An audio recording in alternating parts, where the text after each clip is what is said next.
Alors, pour la création d'une séance, on va dans la section modifier, créer, modifier une séance d'essai. On choisit un titre qui peut être un peu n'importe quoi. Dans ce cas-ci, on va mettre démo. La date se met automatiquement. Le lieu, le sport, c'est des éléments qui sont facultatifs. Vous pouvez mettre un peu ce que vous voulez. Ça n'a pas d'impact sur votre séance de collecte par la suite. Ensuite, le nombre d'athlètes que vous testez. Vous mettez le nombre que vous voulez. Dans ce cas-ci, c'était 3, on va mettre 2. Il ne faut pas oublier de cliquer appliquer. C'est ce qui va faire qu'il va y avoir un changement qui va être appliqué. D'ailleurs, on peut changer les noms des athlètes directement avant de commencer la séance si vous voulez.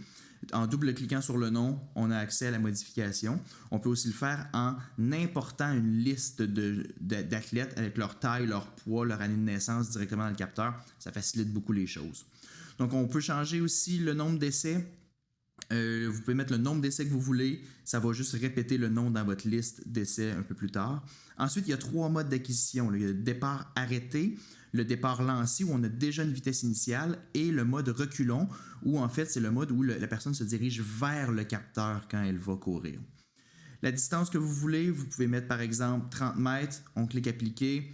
Date de naissance, c'est important uniquement pour les profils Sciences Perfo pour comparer aux bases de données pour les athlètes d'un même groupe d'âge. Donc, pas essentiel d'avoir la bonne date de naissance pour tout le monde en d'autres cas. Poids, taille, c'est pour le calcul du profil force-vitesse.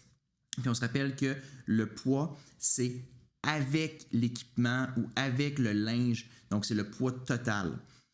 C'est vraiment important pour les calculs de force du profil force-vitesse. Ensuite, on a l'algorithme de détection du départ. Vous avez 2 choix. Soit on prend l'algorithme Sciences Perfo, qui est un algorithme qu'on a développé qui permet de trouver le bon départ ou le premier mouvement du bassin vers l'avant. Ou vous pouvez utiliser le bip, donc le signal sonore du capteur, donc où à ce moment-là, on va inclure le temps de réaction dans le chronomètre affiché. Température-pression, c'est encore une fois pour le calcul des forces aérodynamiques dans le profil force-vitesse. Donc, tout ça mis ensemble, quand vous êtes certain, vous contre-vérifiez, vous cliquez créer et on va vous demander est-ce que vous êtes bien sûr d'effacer le contenu existant. Vous faites oui et vous êtes maintenant prêt à faire votre séance d'acquisition.